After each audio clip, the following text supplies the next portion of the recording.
Welcome back, everybody, to the Sitrep podcast, your source for modern military historical wargaming. Yes, I said modern wargaming, and I meant it this time because we're taking a look at the Yom Kippur War of 1973, fought primarily between Israel on one side and Egypt and Syria on the other side. There's other nations in there too, but let's not get into it. So first of all, I'm joined by my friend Dylan in Australia. Mr. Dylan, hello, how are you? Hi Jim, I'm doing well. Okay, so let's get on to the background for today's game. We've gone over the Yom Kippur War many times in the past, so I won't belabor too many details here. Long story short, take your first shot. There's two big fronts in the war, one in the south against the Egyptians, one in the north against the Syrians. We're up north against the Syrians. The war starts October 6, 1973, 1400 hours local, with a gigantic offensive. Armored and mechanized infantry out of Syria into the Golan Heights, where the Israelis fight one of the most epic tank battles that's taken place since 1945. So that's October 6th, 7th, and 8th. By October 9th, the Israelis have absorbed the shock of this big offensive. They've held the line barely, and now they're starting to turn the tide. By October 11th or so, they're firmly on the offensive, and this is where we see this big counter-penetration back into Syria proper. Specifically, what we're going to be looking at today is over here on this more detailed map. Let me zoom in a little bit. Okay, we're going to be seeing part of, again, this Israeli offensive back into Syria. Syrians, we're looking at mostly the 3rd Armored Division, or what's left of them. This is the 65th Brigade, sort of holding the line from the front. And then coming down from the north, we've got elements of the Assad Independent Tank Brigade. Meanwhile, we have the 36th Uqda, or Division, if you prefer, of the IDF. He's got multiple brigades, but we're just focusing on the brigades that were in action in this particular fight. Our friends from the 7th Armored Brigade, probably the most elite armored brigade that the Israelis had at the time, at least up here in the north. They're going to be backed up a little bit by 18th Independent Tank Battalion. This is a reserve unit made up of Shermans that were in the area at the day. And then elements of 1st Infantry Brigade. Here's our map for today's game. Full Arab-Israeli War Rules, 3rd edition Panzer, so 200-meter hexes. The Israelis are going to be starting here in the southwest, around the town of Hadr, that they took late afternoon during the night, October 11th to 12th, 1973. Hadr is actually a much larger town. This is just the northernmost hex of the town. This is pretty much their springboard. And then the Syrians are going to be setting up across the rest of the map. You can see where all the objectives are indicated. They're mostly highway hexes. This is, of course, the Damascus Road that the Israelis are trying to open up and exploit up to the northeast. So the units for today's game, we'll go over very quickly. Right now we're looking at 71st Armored Battalion of the 7th Brigade. So this isn't Kahalani's specific battalion, but it's another sister battalion in that same brigade. It's kind of the same thing. It's a mixture of two different kinds of centurions. We've got shot cows, which have the new American engine, the new American Continental engine in it. That's why they have one additional movement point. And then the rest of the shot centurions just have the regular original engine in it, so it has a movement rate of 5. And then again, we have the 181st Independent Battalion, or elements thereof. That's this little stack of Shermans down here, super Shermans with a higher velocity 105mm gun. Then of course we have some scrap infantry that's detached from, I think it was 12th Battalion. I know for a fact it was 1st Infantry Brigade. I may have the battalion wrong, but I know 1st Infantry Brigade was there, and I know 335th Artillery was there. Basically a scratch infantry force just to back up the tanks.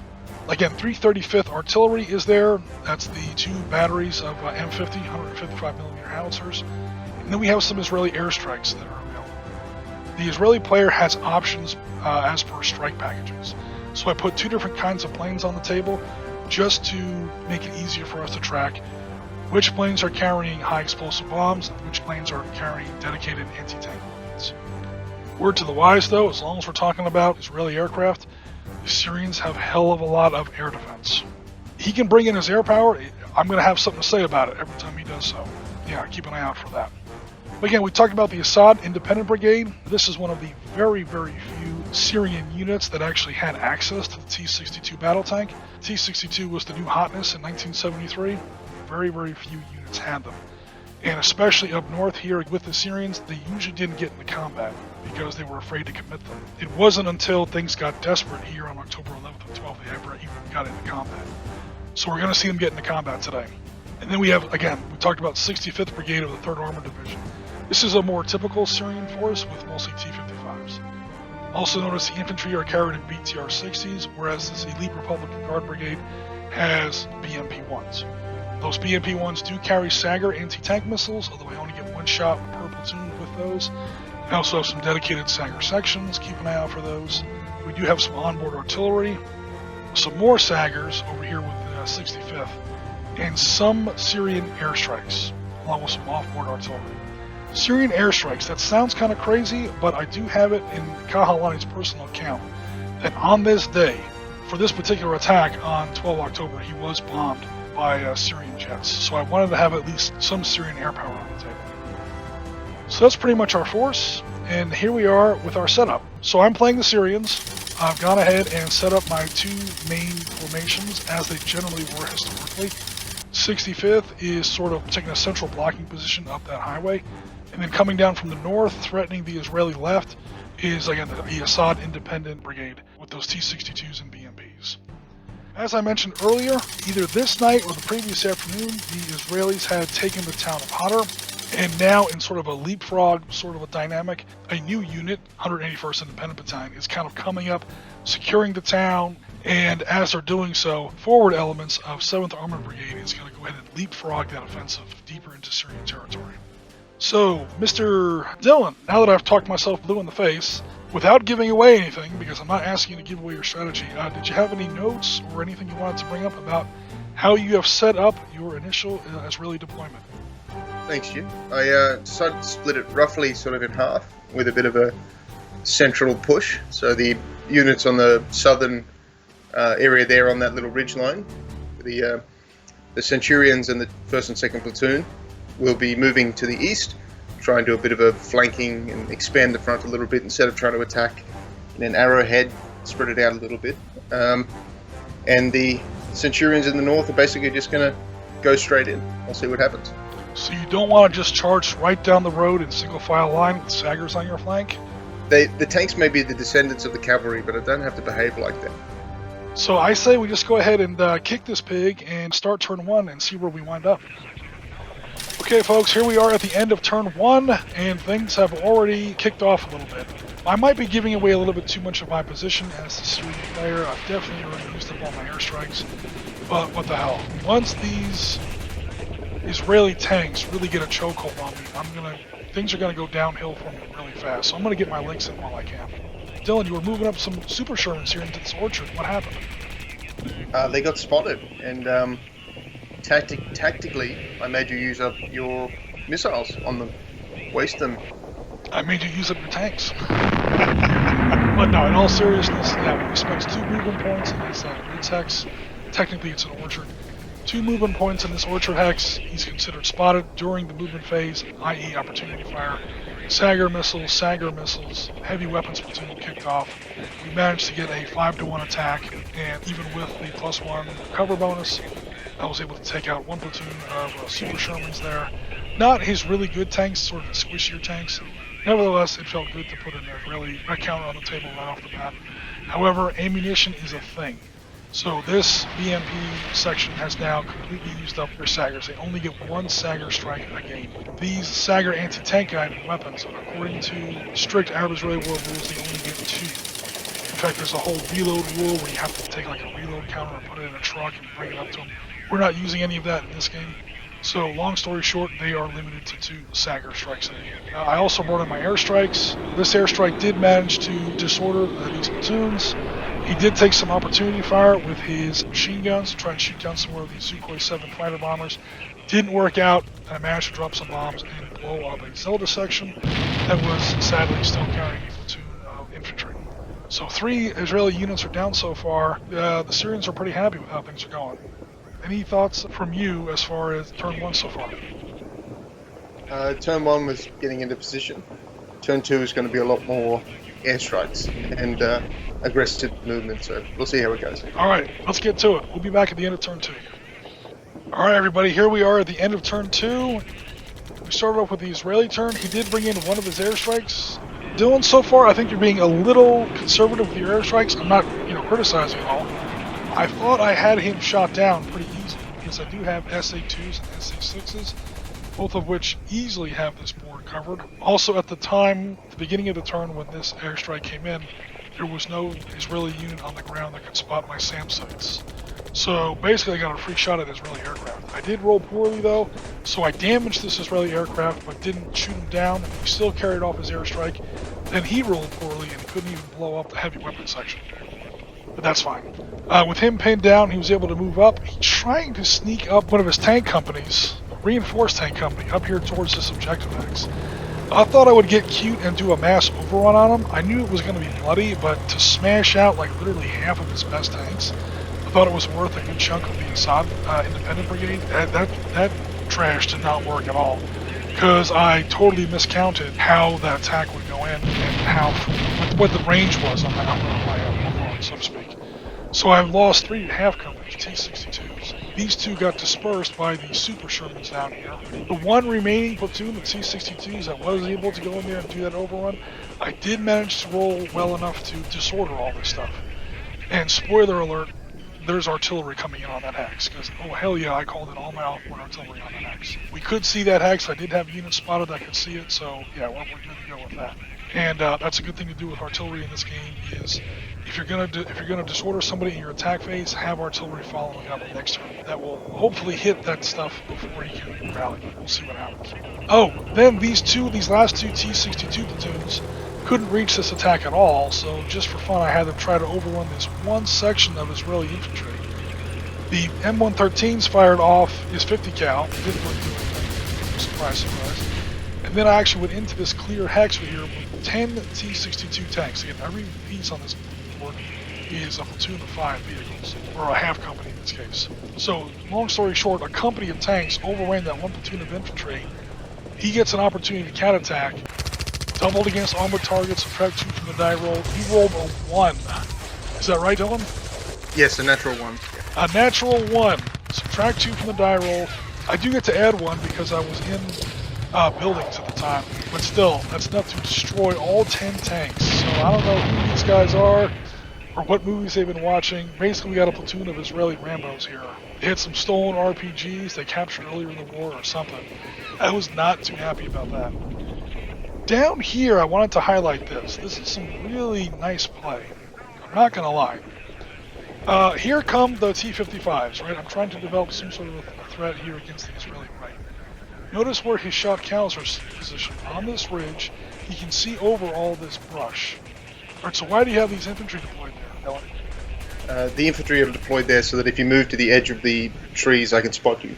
Yeah, so spotting in this game works with a vehicle is spotted if he's within 4 hexes of an enemy. So even if I do decide to, venture to this tree line, he's infantry undercover, not spotted. I'm tanks undercover within 4 hexes. I am spotted. He gets on the radio. He calls his buddies up here. Once a unit's spotted, it's spotted. It's not like, oh, he can see me, but I can't. That's not how it works. Once the unit is spotted, there's this wonderful piece of technology we have in Modern Warfare called radios. Yeah, these guys get on the phone with their buddies up here. And again, he's on high ground, under trees. He sees over all these trees and this little bit of swamp. He can totally hit me. So he's got it's a little fragile, but it's geometrically sound. I do have a way to crack it. We're going to have to see what happens next turn. But for now, yeah, hey, well done. I'm not even gonna kill around.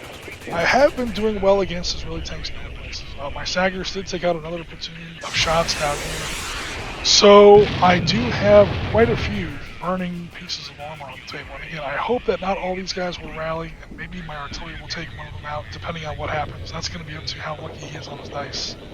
But for now, that's going to be the end of turn 2. Anything else to say for turn 2, Dylan? No. Look forward to more airstrikes, and we'll see you on turn 3. Alright, we're now on turn 3. Well, what airstrikes did you want to bring in? You've got 2 bombing missions left and 3 anti-tank missiles left. Let's bring in 2 anti-tank strikes. So 2 A4 Skyhawks coming in hot, and where are they going? They're going to go on those 2 dispersed tanks up there. You're going to go on those 2 dispersed tanks right there. Okay, that's when SAM 2's fire. Where are my SAM 6's? SAM 6's fire. Still out of range for my ZP-23-2. Yeah, way out of range. But I do have 48 points of missile fire I can go ahead and click off. The question is now, you've actually got some units that can see. Yes. So you're on high ground, I'm not on high ground, and I do not have intervening terrain directly in front of me. He's spotted. So you've now spotted that missile system. Same here. So now that's spotted as well. These two missile systems are spotted. So again, we're looking at, let me find it here real fast, an SA-2 guideline, pretty much, the B-52 killer from Vietnam. And then down here we have the smaller and lighter SA-6, which is in some ways even more deadly. Definitely more advanced. These are the two big anti-aircraft missile systems in the Egyptian and Syrian armed forces in 1973. These are the two systems that largely checked the Israeli Air Force out of the war, at least for those first couple days. I do have 24 plus 24 equals 48 versus your defense. That's basically your electronic warfare. Your Skyhawk, that's also 24. That's a nice even 2 to 1. I wish it was 4 to 1. Alright, so here we go with a lucky die roll. Missiles off the rails, Skyhawks, your little threat indicator just went off. Get in the dice, please. Or get in the box, please. Boom! One Skyhawk is blown out of the sky. That was pretty sweet. No, that airstrike does not go in. It's actually scored a kill. 2 to 1 on a 2. Again, we're using the TCME combat results table for those of you not familiar with it. So a 2 on a 2 to 1 does count as a kill. Okay, so now you've got a 20-point missile strike left on your remaining A4 Skyhawk. Is he engaging both of those, or one of those, or how is that working out? We'll go for both. Alright, so that's going to be a 20-point strike, double. I'm sorry, it's 40 points. 40 points versus 24 is 1 to 1. However, you subtract 1 from the roll. So 1 to 1, this is the odds column. Go ahead and roll a dice as low as you can. Cool. A 3 goes down to a 2. A 3 becomes a 2. That is read as a double D. However, disordered units or dispersed units, a double D counts as a kill. So that is 2 more T-62s destroyed. Because they were already disordered, they're a little bit more vulnerable. Subtract 1 from the die roll, that's an attacker's advantage, and a double D result counts as a kill. So it costs you a Skyhawk, and we put a burning wreck counter there just to show where a Skyhawk went down. However, 10 more T-62s are now in flames. Awesome. Alright guys, we're now in the guts of turn 4. So, as he was sort of trying to get on this ridge up here, I did get one last lucky shot with opportunity fire. Took him 2 movement points to mount that ridge. He's within 500 meters, so I get to double. I eat 2 hexes. 36 versus 15, that's 2 to 1. I scored a 2. Boom, that's 1 more platoon of shot cows blown up. The Assad Brigade is pretty much annihilated in place, but they did get 1 last shot in, so I'm happy about that. My artillery barrage did miss. I did call in artillery. My 130mm howitzer missions landed there to no effect because he had already rallied and moved from there. My T-55s down here have paused for now. I have plans for them. I'm just not going to throw them away like I did with the Assad Brigade. My artillery has redeployed. That's finished up. Then he called in his airstrikes. He finally destroyed that heavy weapon section. He finally destroyed the SA-2 battery that was hiding in those pomegranate trees up there. I did manage to chase off one of his A4 Skyhawks. That saved, for now, the last T-62s of the Assad Brigade. So that completes artillery phase and his air phase. We now go to his direct fire phase. He's in the open. He just fired and blew up one of your platoons. You definitely have him spotted. You're within 500 meters, so you double. Yeah, I await your displeasure here. I don't know if you want to fire one or both. They're worth 50 points apiece. Yeah, let's only put the 1. Okay, so that's a 4 to 1 odds. He can technically survive this. Not with the 3, he can't. Nope, a 3 he's spotted. Alright, so we're going to continue. That's pretty much the end of the Assad Brigade. I mean, I have like some mortars here that can't see anything yet. Empty trucks. I have my little command vehicle there. There are some things still left up here, but not much. I got some BMPs. This BMP is disordered. This one's out of missiles. I got an infantry section. There's a little bit left, but Assad Brigade is pretty much toast. And now it's just going to be how long it takes for them to take that objective. So we'll continue with turn 4, and we'll see where we go from here. Okay, everybody, we're now into the middle of turn 5, where elements of 71st Battalion, 7th Brigade are now finally poised to blow the Syrians out of one of these objective X's. The question is, there are 2 different classes of targets in there, so I'm going to zoom in super tight so we can see really what's going on here. Okay, so 25 versus 6. It's an armored target, point blank range, obviously. So it's now 50, because you double against armored targets within half of your range, because Israeli guns are a stone-cold atrocity against nature. So it's going to be a total of 50 points versus 6. That's, I think, 8 to 1 odds. The chart doesn't even go that high, so let's just go ahead and pull that commander out of there. I'm going to make a morale save for the rest of that, what's left of that brigade. There's really nobody left. But when you lose your commander, you could potentially drop a morale level. What's going to be a little bit tougher is this other guy, because he is only worth, actually 13, 12 and a half rounds up to 13, versus 3. That's 4 to 1. However, you do have to add 1 to your dice roll because I am in wooden buildings. So he has the 50-50 chance of surviving. So 1, 2, or a 3 is a kill, because a 3 is read as a 4, and a 4 kills on 4 to 1. So go ahead and roll a d6 at your convenience, Mr. Dillon. A 2. 2. Okay, he is killed. Boom. After that, I'm assuming you're using the split move and fire rule to occupy that hex with at least one of those 2s. With both, yep. Oh, with both of them, cool. Yeah, they both will fit in there because there is a burning red counter. So that stack is now, or that hex is now maximum stacked. But there you have it, folks. That is 1 objective hex taken. That's pretty much the Assad Independent Brigade blown clean off the battlefield. Just to add insult to injury, we're going to go ahead and make a morale check and see if this adversely affects that unit's morale. The unit has morale C. Again, we're using the Tactical Combat Middle East charts, which means a 1, 2, or a 3 is a success, a 4, 5, and 6 is a failure. A6. The entire Assad Independent Brigade is now morale D. All 3 of them that are left. So yeah, they're pretty much annihilated in place, but even those few guys that are left are now morale D. And again, that's because of their headquarters unit was destroyed, and then they failed their morale test after that. So we'll continue with turn 5 and see what happens from here. Okay, we're a little further along in turn 5. I'm starting to feel a little bit better about the Syrian position. I've got my 2 batteries of D-30s, who I'm amazed they're still alive. I have a feeling they're not going to be alive for very long, though. But they're getting their licks in while they can. They can now see over these trees, and they hit this other disordered platoon of Super Shermans up here. It was disordered when they tried to sneak up behind these BMPs. BMPs got some point-blank opportunity fire on them. So, cool. We're done with that.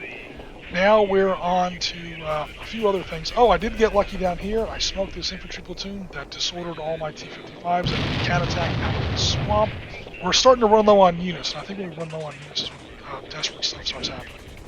Of course, he's totally caved in my wing up here. I can't wait to see where these tanks go after this.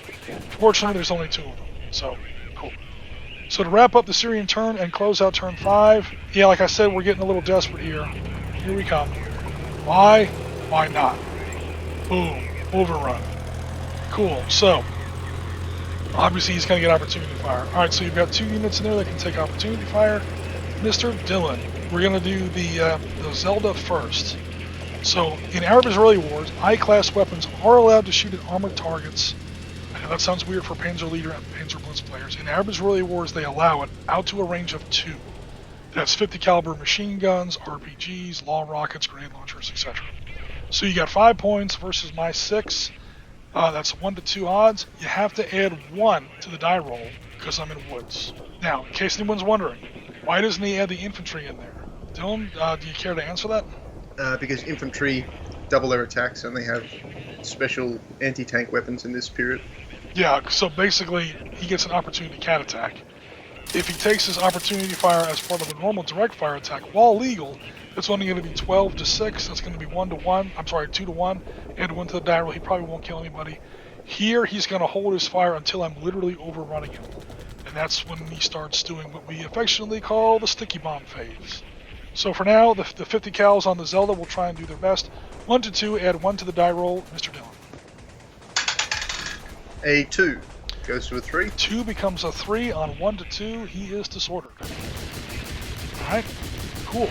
Again, Guys, we're using the Tactical Command Middle East CRT, so if some of these results seem a little strange, we are using a slightly different chart. Alright, the other overrun then takes place. 7 versus 6. Oh wait, I mean 14 versus 6.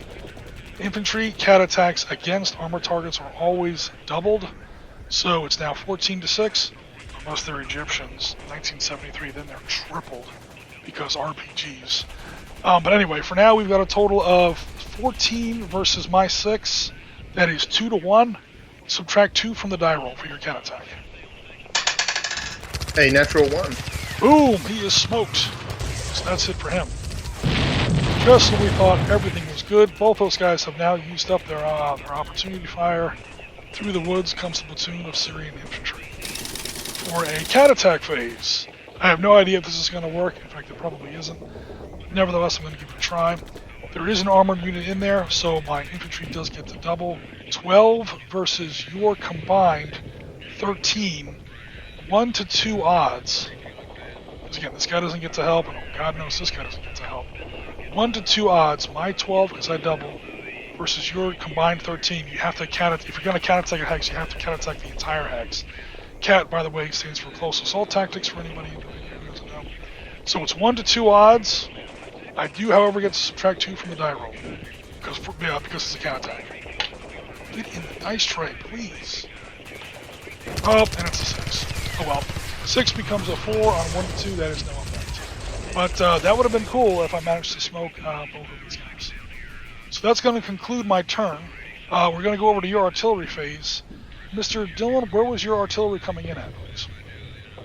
It was counter battery fire on your 2 artillery positions that exposed themselves. Oh no, I was afraid of that.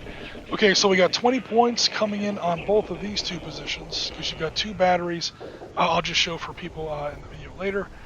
We've got these 2 batteries of M50s from 335th Artillery Battalion. They're coming in from off the board. I guess 1 on each. Yes, 1 on each. All right, cool. Yep. So that's going to be 20 versus 2, 10 to 1 odds. 20 to 2, 10 to 1 odds, even with my woods. Yeah, they're smoked. Yeah, I was going to turn them silenced. Yeah, so this, now we're technically into the beginning of turn 6. So we're going to go ahead and turn the recording off for now. But again, guys, you can tell that once these are really war games, there's a lot of maneuver, but once the 2 forces really lock horns, man, people start dying with horrific speed. Dylan, anything else to say about the progress of the game so far?